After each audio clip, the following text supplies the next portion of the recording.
కేసులో అడ్డుకట్ట పడుతుంది, పడాలి. ప్రకాశం జిల్లా అద్దంకిలో వైఎస్ఆర్సీపీ ఆధ్వర్యంలో మోసపోయిన అక్కా చెల్లెమ్మలను సభ నిర్వహించారు. ఈ కార్యక్రమంలో పాల్గొన్న అద్దంకి నియోజకవర్గ వైఎస్ఆర్సీపీ సమన్వయకర్త డాక్టర్ చింతలపూడి అశోక్ కుమార్ కూటమి ప్రభుత్వం మహిళలకు ఇచ్చిన హామీలను అమలు చేయడంలో విఫలమైందని ఆరోపించారు.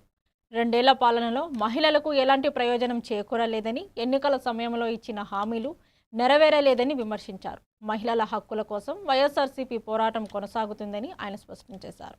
ఈ కార్యక్రమంలో మహిళా నాయకులు పెద్ద సంఖ్యలో మహిళలు పాల్గొన్నారు.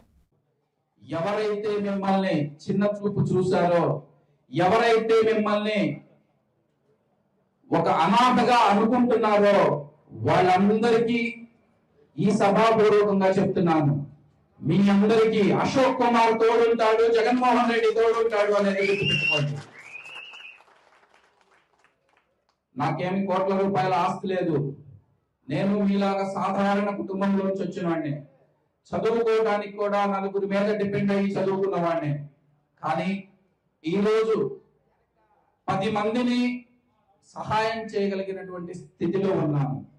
మీ నెలవారీ ఖర్చుల్ని నేను కంప్లీట్ గా తీర్చలేకపోవచ్చు, కానీ మీ నెల రోజులు అయ్యే ఖర్చులో ఒక 10 రోజులైనా మీ కొడుకుగా, మీ సోదరుడుగా, మీకు తోడుగా ఉండాలని మీ అందరి కోసం ఇంట్లో పనికొచ్చేటటువంటి చిన్న ఏదో సామాన్లు తీసుకొచ్చాము.